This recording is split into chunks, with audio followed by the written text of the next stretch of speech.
High বন্ধুরা, বৈশাখী রান্নাঘরে আপনাদের সবাইকে স্বাগত। আজকে আমি একটা নতুন রেসিপি আপনাদের সঙ্গে শেয়ার করতে চলে এসেছি, স্ন্যাক্সের রেসিপি।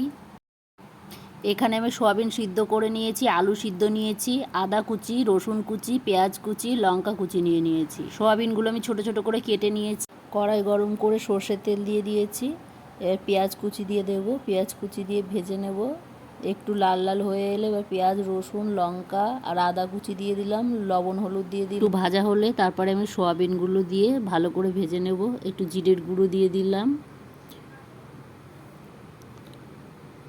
এবার আলু সিদ্ধ করা আলুটা ম্যাশ করে ওর ভিতরে দিয়ে দিলাম, সোয়াবিনের ভিতরে দিয়ে একটু নেড়ে নেব। পরিমাণ মতো লবণ দিয়ে দিলাম, গরম মশলা দিয়ে দিলাম, দিয়ে এবার নামিয়ে নেব। আমি নামিয়ে ঠান্ডা করে নেব। এই যে নামিয়ে ঠান্ডা করে নিয়েছি। এখানে আমি 500 ময়দা নিয়েছি, লবণ আর চিনি দিয়ে ভালো করে মিশিয়ে এবার তেল দিয়ে ভালো করে ময়াম দিয়ে নেব। এবার অল্প অল্প জল দিয়ে ময়দাটা মেখে নেব। এই যে আমার ময়দা মাখা হয়ে গেছে। এবার আমি লেচি কেটে নেব।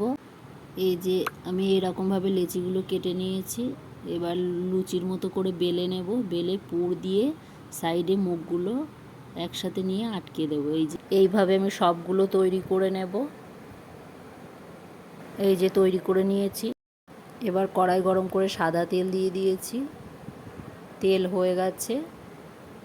এবার আমি ভেজে নেব। একদম মিডিয়াম আঁচে ভেজে নিতে হবে, না হলে ময়দাগুলো ভাজা হবে না।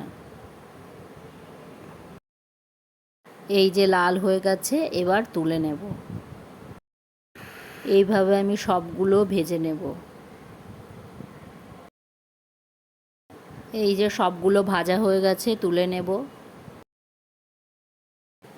এই যে তৈরি হয়ে গেল সোয়াবিন আর আলু দিয়ে স্ন্যাক্সের রেসিপি। এই রেসিপিটি আপনাদের যদি ভালো লেগে থাকে একটা লাইক, কমেন্ট এবং প্রচুর শেয়ার করবেন। আমার এই চ্যানেলে যেই বন্ধুরা নতুন, সাবস্ক্রাইব করে দেবেন, পাশের বেল আইকনটি প্রেস করে দেবেন নতুন নতুন রেসিপির ভিডিও পেতে। আপনারাও বাড়িতে এইভাবে তৈরি করে দেখুন, আপনাদের কেমন লাগলো কমেন্টে আমাকে জানাবেন। আজকে এই পর্যন্তই, আবার অন্য কোনো দিন অন্য কোনো নতুন রেসিপি নিয়ে চলে আসবো।